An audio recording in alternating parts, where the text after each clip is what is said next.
Welcome back to Open House with Mark Siwiec and Corey James Moran, brought to you by Elysian Homes by Mark Siwiec and Associates, a greater Rochester real estate podcast. This is episode 167, and I'm here, but Mark is not. Instead, the COO of Elysian Homes, Ed Kelm, joins us. Yeah, Corey, thanks for having me. This is my, I think, second, maybe third time that I've been on the podcast. First video podcast, though. First video podcast. He is this beautiful, ladies and gentlemen. It is not a mirage that you're seeing. I typically say I have a face for radio, so there it is. That's mine. That's my joke. You can't steal that. I told you I was going to. Yeah. Yeah. I want to start by saying that I'm sorry Mark has completely thrown you under the bus for this episode. You did not check the calendar when he asked for you to fill in. No, not at all. You know, when I agreed to do this, I knew Mark was traveling, and I enjoy being on the podcast. I didn't put two and two together that it was the day following a very contentious election. Yeah, so we are recording on the Wednesday following the election, and I think actually, Kamala Harris is about to do her speech conceding. So, slow news day.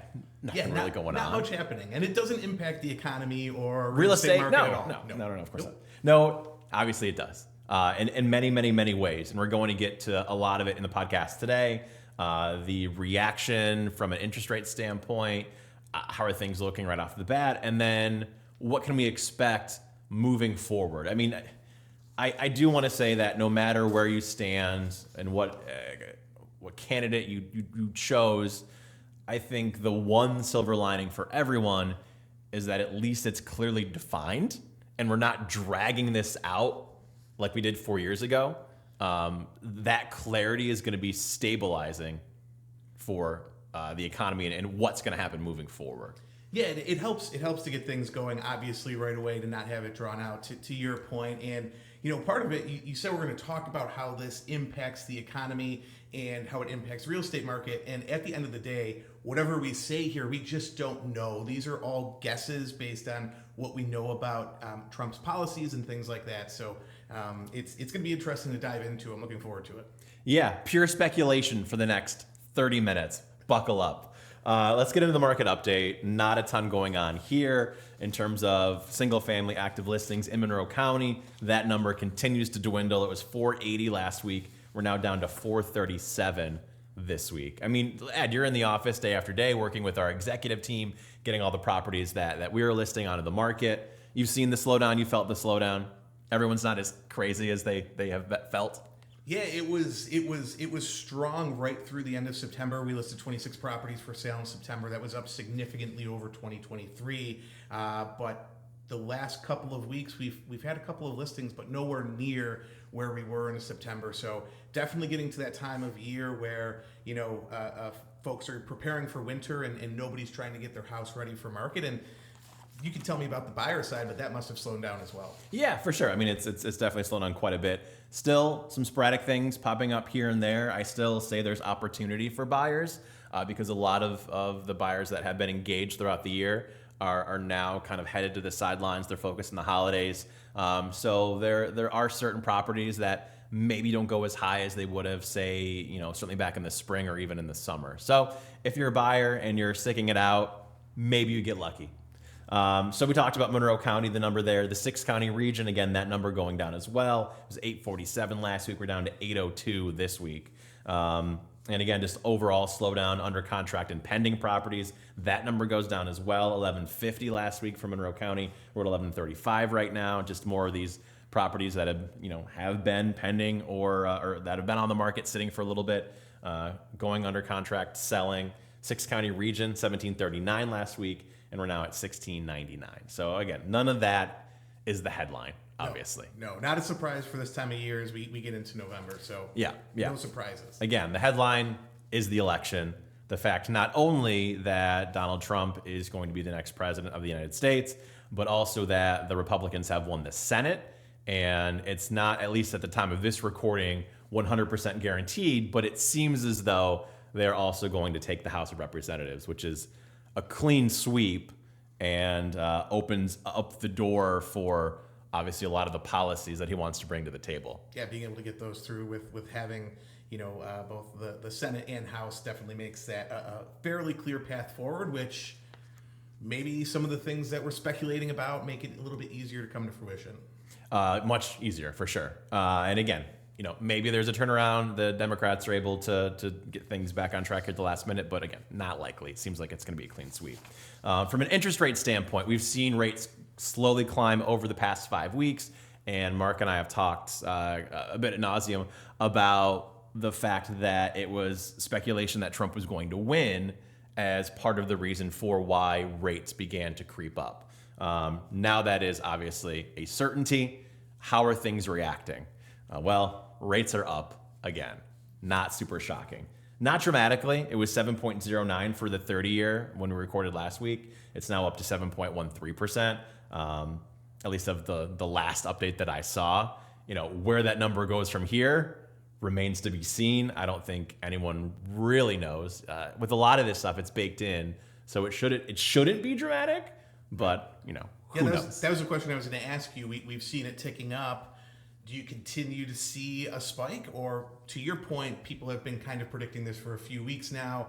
Are we going to level off a bit? Or what are your thoughts there? I mean, you spoke to it a little bit, but I think we'll see maybe a bit of a pause because, again, it is baked in what was going to happen. Now that's coming to fruition. But then I think it's going to be altered on more of the data moving forward of what policies are put in place. That sort of thing. At least in terms of the 10-year Treasury, we talk about that quite a bit. That rose as well. It was 4.47% today, up from 4.3%. So a pretty big jump there. Again, where do we go from here? Remains to be seen. There's a few other things on the radar here. We have the CPI, Consumer Price Index, is set to drop next Wednesday. So that's going to be a big number to show if we are still on track to tackle inflation, which has been kind of an interesting topic, Ed, because on the podcast we talk about it every day or every week, and we know that we went from 9% and now we're at 2.1 or whatever the number may be. But the talking points with the election have been how inflation's still out of control. Sure, yeah, and it's come down right to that goal of, I think the Fed's goal is 2% flat. Yeah, that's pretty standard. So it's interesting to get inflation down this low and then think about some of Trump's economic policies, which stimulates the economy, but then in turn is going to push some of the inflation back up. So that's going to be something to keep an eye on, obviously, is we've gotten to the goal, but where do we go from here, especially knowing what Trump's policies are and how he handles the economy? Sure. And the other interesting thing to keep an eye on is what does the Fed do tomorrow, actually. So the FOMC meeting again, and the expectation is that they're going to do another quarter-point cut. Again, at the time of this podcast, we don't know if that is actually going to come to be, but that is the expectation given where things are. So that could change things as well. And honestly, I don't know what that does. We talked for 3 years about how a Fed rate cut was going to bring rates down, and then we had the rate cut earlier in the summer, the half-point cut that we've been waiting for, and from there rates went up. So I don't know what to think. Yeah, it's kind of all over the place, and yeah, rates ticking back up, and part of that is because what you mentioned earlier is that some of that is being baked in because of the anticipation of the results of the election. So I guess it's just kind of wait and see there to see how some of these items impact the economy and inflation, interest rates, and all of that. And then in terms of the Fed, they're going to meet again in December. And then again, obviously, in 2025, they're going to meet several times. And right now, the speculation is that they will continue to cut. But you got to wonder how short of a leash is there going to be if they see a bit of a tick up in that inflation. Because obviously, it's something that everyone's very sensitive of. Do they then have to reverse course, which would not be helpful?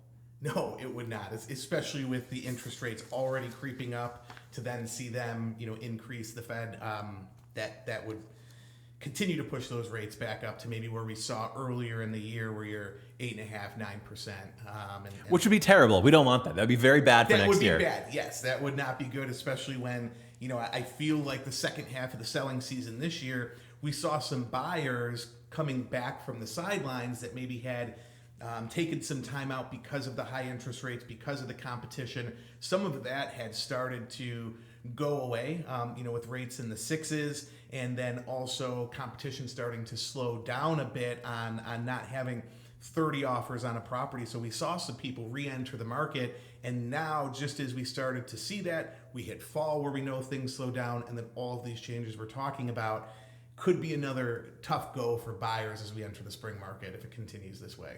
I think what's interesting is that from an affordability standpoint, if rates do stay higher, it's actually, in one hand, it's obviously not good because things are more expensive.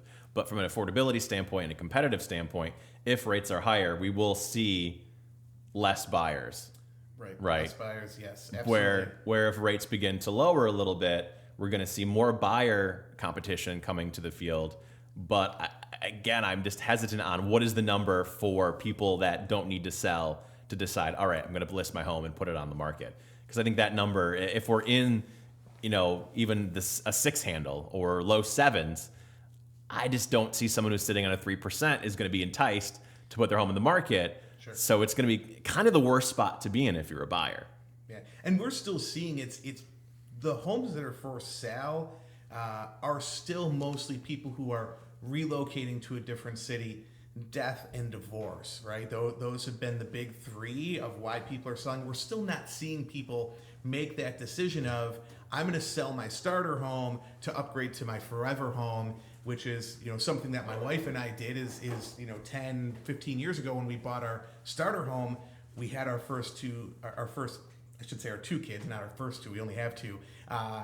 Wait, do you have an announcement? No, geez, that something really weird would have had to happen if my wife's pregnant. But and then we moved into what's now our forever home and upgrade, and people just aren't doing that. They're dealing with having less space, even with children, because if you sell your home, it might be twice as much the value of when you purchased, but then you have to go out and buy something at a 7, 8, 8.5% interest rate with prices that are still, huge or bigger for the larger home that you're purchasing. So you can get a lot back from what you bought your first home, but you still have to go out and buy a home. And so as a result of that, people just continue to sit on the sidelines for listing their property as well as buyers. So one of the X factors that I think could come into play in 2025, and it's going to be a repercussion of the election.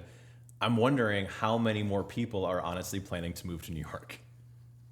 Yeah, that's interesting. Obviously, it's New York being a Democratic state, and folks concerned about maybe some of their... A lot of things. A lot of things, A lot of different topics, and this is not a political podcast by any means. We're not going to go down that rabbit hole, but that's an interesting point. I know you mentioned it when we were prepping for the show, if we thought people would move into New York, and Rochester's beautiful. It's got a great market, still very affordable. So we certainly would be cheerleaders for that. And well, I mean, we do bring the most amount of people into the area from out of the area. So I guess from that standpoint, it wouldn't be bad for business. No, it wouldn't be bad for business at all, but also, very interesting to think about if political factors are going to push people out of some of those red states and into a blue state like New York. I wouldn't be surprised. Again, only time's going to tell. Very fresh right now, being less than a day old, the results here. What does the Trump victory mean potentially for the real estate market?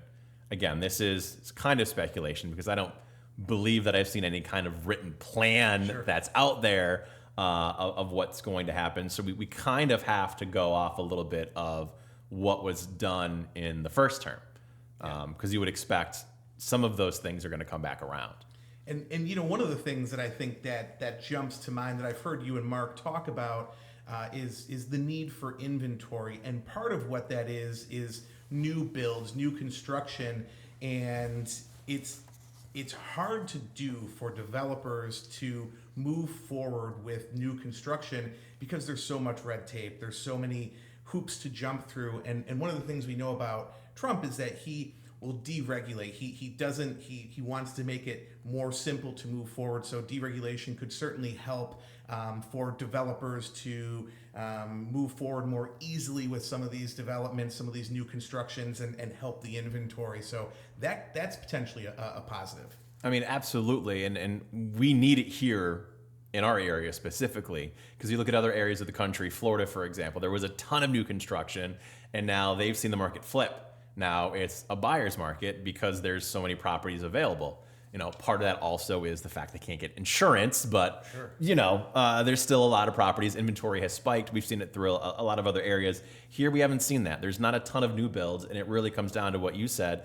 A lot of the towns don't seem to want it, or a very vocal minority in those towns is pushing back against it. Right. Yeah, absolutely. And the same thing with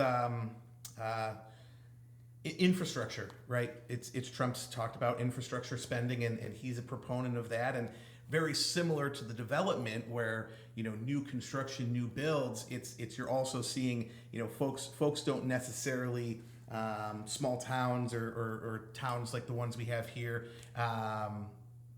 you're not seeing a lot of the infrastructure investment either that could help development, specifically commercial. But we know that when commercial development takes place, that there's obviously residential development that typically comes with that as well.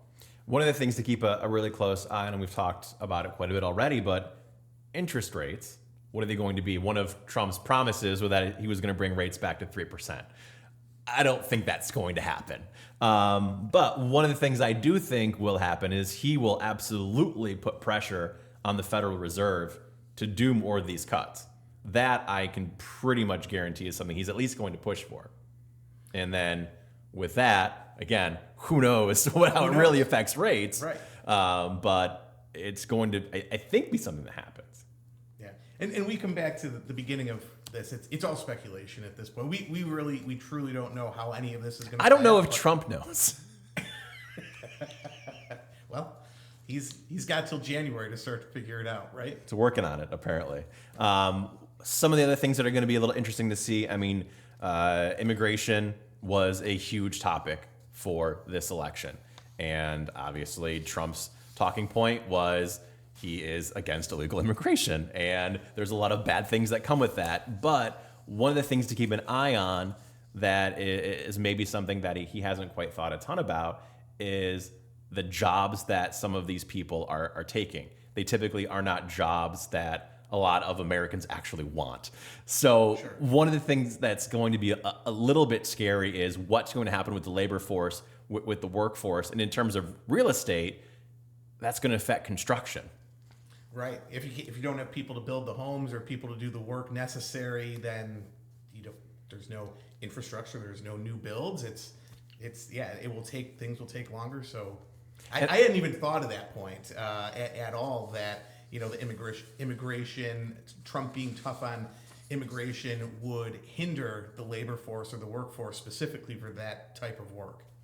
And then I think the biggest thing that we really, really need help with, and we've talked about this over and over again on the podcast, is more affordable housing. And again, I don't know personally of a plan that he has put forth, but it certainly is a topic that needs to be addressed, because even with new builds that we're talking about, at least in our area, unless you're spending $400,000, you're not going to be able to do it. There's obviously a large segment of people, first-time home buyers specifically, that's not their budget. They're half of that, maybe $200,000. So we do need more of those types of properties to help out these folks. So that's going to be something to keep an eye on as well. Yeah, in the past, it has not been something, keeping housing affordable has not been near the top of Trump's agenda. So I would doubt that changes this time around. And that's unfortunate if that's true. But again, remains to be seen. Wait and see, right? So those are just some of the things that potentially could come to play because of this, just based on history. I'm sure there'll be other curveballs thrown our way that we don't even know about yet, but it won't be boring, I guess. Yeah. So recap. We just talked about a lot. We went through a lot. Give a quick recap of everything we hit on, from interest rates to potential for new development, and summarize what you think we've talked about and any conclusions that you can draw. I think there is going to be a push. Growing the economy is one of the biggest things he talked about. So there's going to be a push for new construction. That's a part of it. Infrastructure that we talked about. Again, we're hoping that affordable housing is part of that picture as well. And then it remains to be seen what the interest rate situation is going to be. But I do believe that he's going to put pressure on the Fed to continue to cut. And again, is that good or bad? We'll find out. Yes, we have 4 years to figure it out, and it starts with, obviously January when he's sworn back into the White House. So thanks for the summary and going back through that. It's you and Mark will have a lot to work through each week in the podcast. If Mark comes back. He did not have a return flight. Does he have a return flight? He does have a return flight. Okay, good. But he called me this morning, and I talked to him for a bit, and he mentioned that we should list all of his rental properties and just wire him the money. Not even funny to joke. Unless I'm co-listing, in which case, if that's what he wants to do, then I guess that's what he wants to do. Yeah. And he said just wire the money, wire the proceeds down, and he'll be back next week because we have a guest. Another guest, Jim Yulko from the Greater Rochester Real Estate Association will be joining us, and he's going to be talking about the National Association of Realtors conference that he's, I think, at right now. Okay. That'll be an interesting conversation. That's great, and that'll be the first podcast guest since we have the new video set up, right? Is that true? There you go. Well, aside from you. Well, I'm not a guest though. That's true. I'm just a substitute host. Fill in. Fair. Our listener question, it was posed to both Mark and I, but you're here, and I actually think it's something that might be a good question to ask you, Ed. So, sure. You ready? I'm nervous. Do you want to get warmed up? Do you need to stretch? I feel like talking about economics and politics, whatever you throw at me at this point, I'll be less nervous about. So just hit me with it. Okay. This is from Amber in Penfield. She says, with so many real estate options out there, from big national companies to local agents, what sets Elysian Homes apart for someone like me who's considering buying or selling in the Rochester area? What unique value does Elysian Homes bring to the table? Amber, thanks for the question. I'm glad that I get to field it. And I think first, before I talk about Elysian Homes, I think her question really encapsulates one of the reasons why you should do your due diligence as a consumer, whether you're buying or selling, and interview a few different agents to see what different value they can bring specifically to you, because everybody's a little bit different in that sense. And when we talk about Elysian specifically, I think that part of the reasons that we have such a good value proposition is because you're not hiring just the agent that you choose from the team. If somebody reaches out to you, Corey, to work with you, they don't just get you, right? They essentially get a team of folks that can add value to their transaction, right? Let's talk about the seller side. We basically have people in each part of the process that are experts, right? From our listing team, who is that's all they do. They work on getting listing documents prepared. They help to provide staging feedback to get somebody's home ready to go on the market. Then, on the flip side of that, we have our transactions team who, from the time a deal is consummated until it closes, they know all of the lenders. They know the attorneys that we work with. They know a lot of the other agents that we do deals with frequently.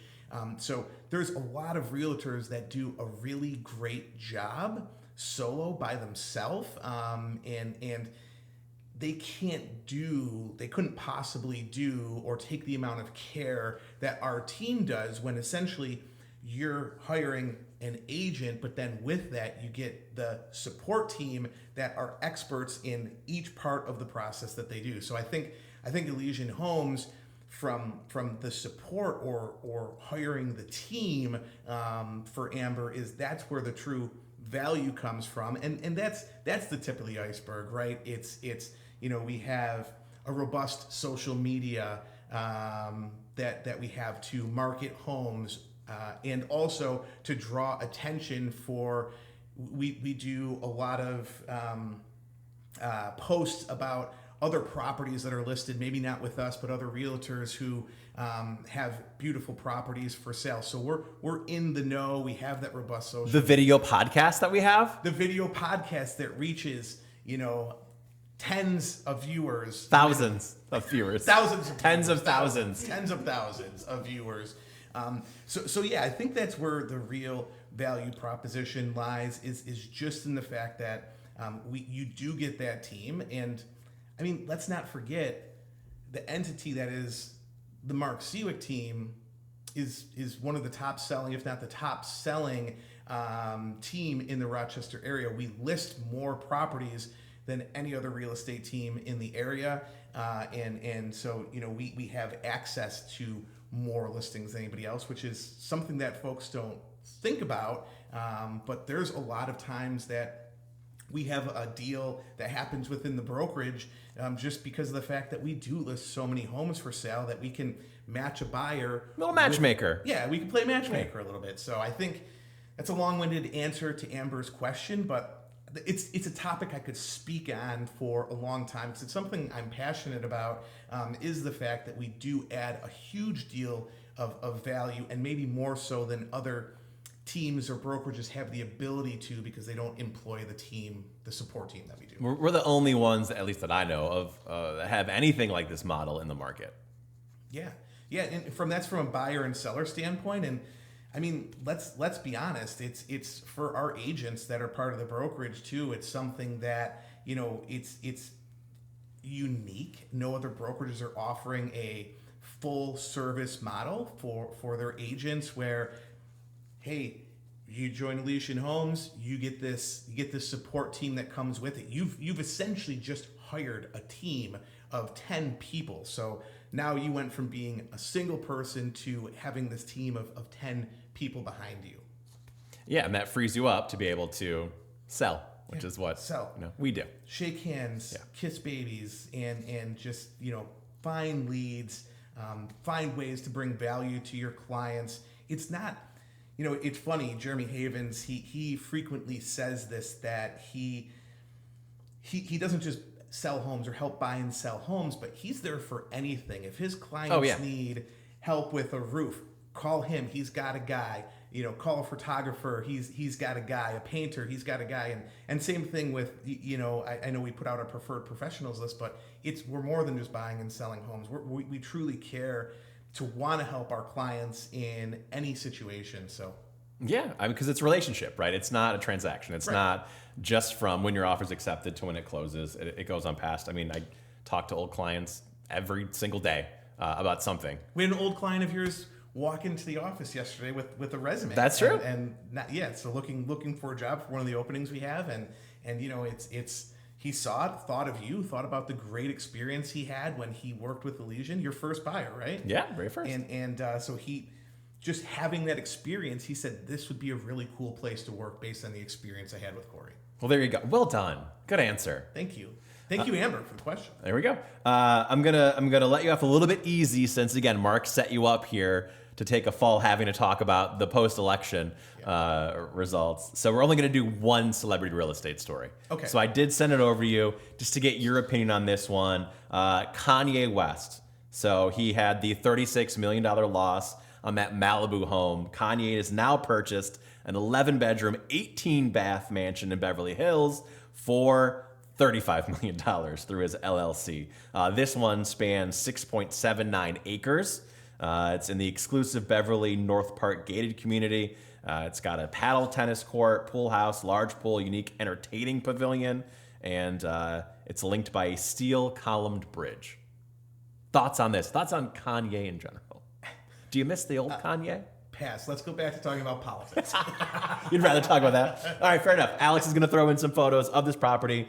It is a cement box, which these properties tend to be for some reason. I don't know why celebrities are gravitating towards these. That's what I was going to say is the exterior of the front is significantly underwhelming from what you think. It's got federal prison vibes a little bit to it. Yeah. Maybe that's why Kanye likes it.